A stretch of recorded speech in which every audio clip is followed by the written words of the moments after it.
this is a movie, but let's go back to the original Predator movie. The Predator movie has a creature, it's highly technological from another planet. It has all kinds of weapons and a helmet that can do all kinds of stuff. It can read the surroundings in all kinds of wavelengths and stuff.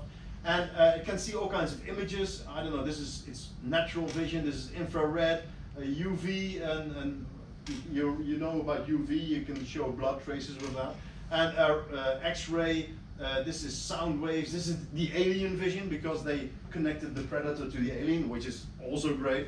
And we have chemical traces here, and even technology vision. So also that could be possible, whatever. In the movie, anything's possible. And also another thing.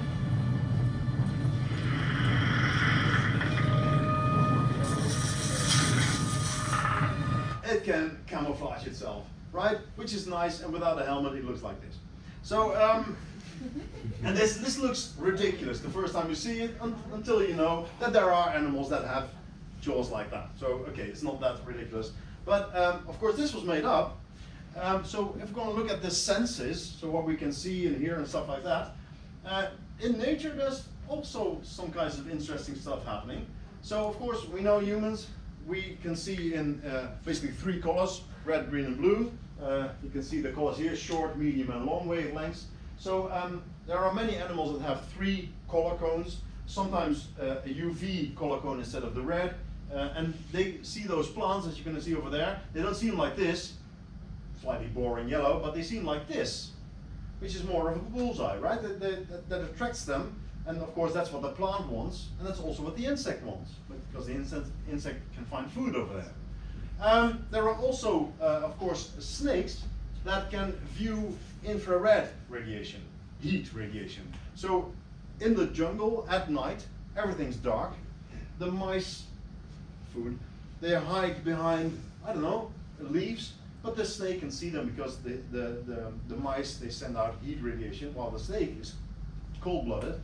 The mice is hot-blooded, so it can show itself via infrared radiation. So this happens in nature, and then really the most extreme version is the mantis shrimp.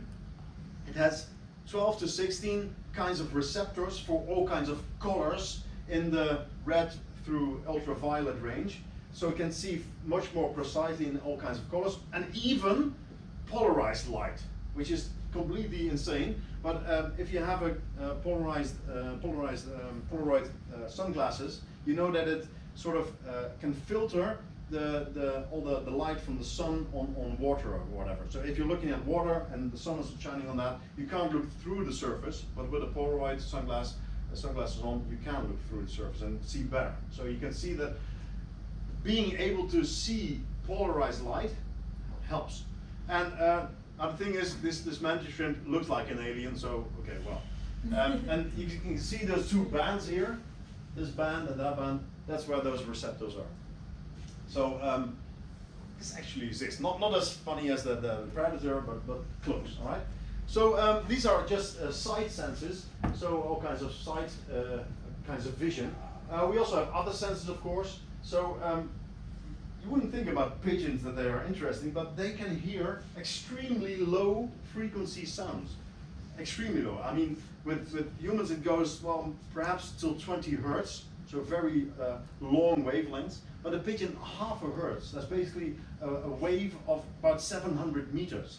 So structures of the order of 700 meters, they make this sound that we can never hear, but pigeons can.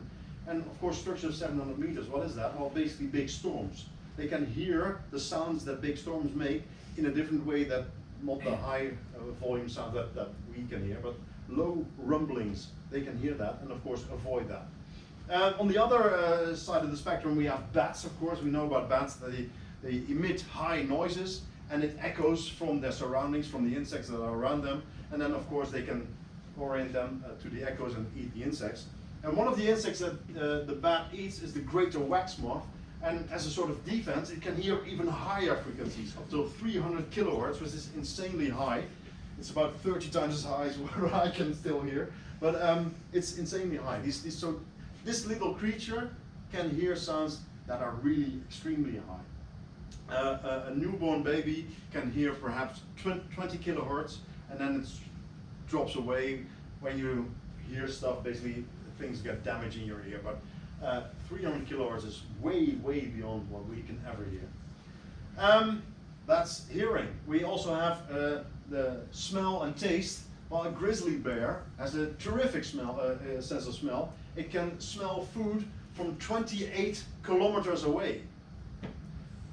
I basically need to be next to food to smell it, but 28 kilometers away, the bear can smell the food. So if you have food, okay, I can stop there. You can sort of imagine if you're, I don't know, in Sweden, where they have bears.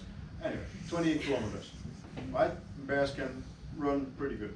So catfish, as you can see, that it looks like a cat in a way, but these barbels, they also have taste buds, and also in its mouth has 18 times as many taste buds as humans, and that's because they very often live in the mud, where you can see nothing, but you can taste everything. So if you can taste very carefully, you can taste traces of food, and you can follow that and find the food. So it's really useful there, of course.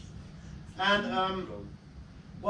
there's also the sense of touch, of course, and spiders are great at that, and they feel movement with the hairs that are all over their body. But they feel movement, they can feel all kinds of very subtle vibrations, like sounds, very light sounds, or just streams of air, a little bit of wind. They can feel that very carefully. And these forces, well, as you can see, 100th of a million Newton, that's really tiny. And they can feel that. So not only the web as it shakes, of course they feel that, but also very tiny, basically if something flies by, they definitely feel that, because of the hairs that are all over their body. And also this one really looks like an alien. And if you're familiar with the Clone Wars animation series, then you've seen this guy, right? So Star Wars again. Anyway, and these are the more normal senses that we recognize, our 5 senses, but there are more senses in the natural kingdom. One is the electric sense. So electrical organs have developed many times in many creatures, especially in water creatures, because electric fields they carry greatly in water. And one of the animals, as you can see here, is the duck-billed platypus. It's a really strange creature. It's from one genus of animals that live in Australia. They also have the spiny anteaters in them, and that's a very special group, and they can feel electric fields. They can feel electric current, and of course that's very useful, because we all have electric currents in ourselves, in our nervous system. It's not a current that we can properly feel on the outside, but this guy can. 20 microvolts per centimeter basically means, I have to check this, that's about, well, this battery is 1.5 volts. So if I put my fingers on this, I don't feel anything, because I don't have an electrical organ. But the duck-billed platypus can feel the difference between these two poles, the 1.5 volt, over 7.5 meters. There's a very weak electric field, but still, it is nothing if you compare it with sharks. Sharks are really insanely sensitive in this area. They have all kinds of, basically openings on their bodies where they can feel the tiniest electrical field, so they can feel basically the currents in your body from a distance away, no trouble. 5 nanovolts per centimeter, probably you have no idea. So this battery again, 1.5 volts. Any idea? The poles, which distance? Well, if you can calculate this, 3,000 kilometers. So if one pole is at 3,000 kilometers away, and this electrical field, the shark will feel. So it has a very, very sensitive sense of, electrical field sense in this case. Also, there are several animals that can feel magnetic fields, also sharks, because a magnetic field will induce an electrical current. So if it's near a magnetic field, there will be a current in its organs, and it can feel it that way. But there are also animals that have as you know, birds, they can orient themselves on the north. And how that works is a quantum effect. It's the only effect that can explain what is happening. In the receptors in their eyes, something happens where electrons, they orient themselves so that if you look towards north in the direction of the magnetic field, there's a sort of lighter patch, and away from the north it's darker. So they just have to follow the lighter patch, and so that's how they find the north. That's the only mechanism that we know that could explain how birds do that, but it's still very new. So magnetic fields, I mean, and just normal birds, they can feel that, and basically they have sensors in their eyes. Yeah? Look, for example, a little throwback. The last lecture, Yeah. for example, the sun Mm-hmm. and the energy that's pushing it back and forward. So the back pull energy of the circulating circulars. What force do you mean? You know, you had the sun that was moving, but there was also an energy moving it backwards. You mean gravity? Yeah, for example. Yes. Does that affect on everything? Maybe that's part of it, why you can see certain light everywhere. Oh, with the animals that can find the north. Yeah. Well, probably not that, because I'm guessing that those effects are even smaller than the magnetic field. The magnetic field of Earth is already very weak, but still those animals can feel that. But the gravitational influence like that is very, very tiny. If you think about the northern lights, if you see that, that's an effect of solar particles hitting the atmosphere and the Earth, and then you see those light traces. But basically, to feel something like that, I don't think we have seen that in the animal kingdom before. You have to think all these senses have to evolve, and evolve means that there has to be an advantage of a tiny change of you as opposed to all the other creatures, where you have a tiny advantage of having this sense, and you have to have an explanation of how that helps you, right? And I don't know how this would help you because it's very subtle. So there are many other senses that will help you much more. So there must be a sort of reason to evolve this, and the reason is that it gives you an advantage to survive. And I don't know of anything that does that. It doesn't say it's impossible. Perhaps on another planet, perhaps it works. If the gravity effect is stronger, then yeah, why not? And we have organisms on Earth that can feel gravity, and they are called plants. And you would never have guessed. And plants do this. See, it orients upwards towards the gravity. So the stems of plants, they can orient themselves upwards, so against gravity.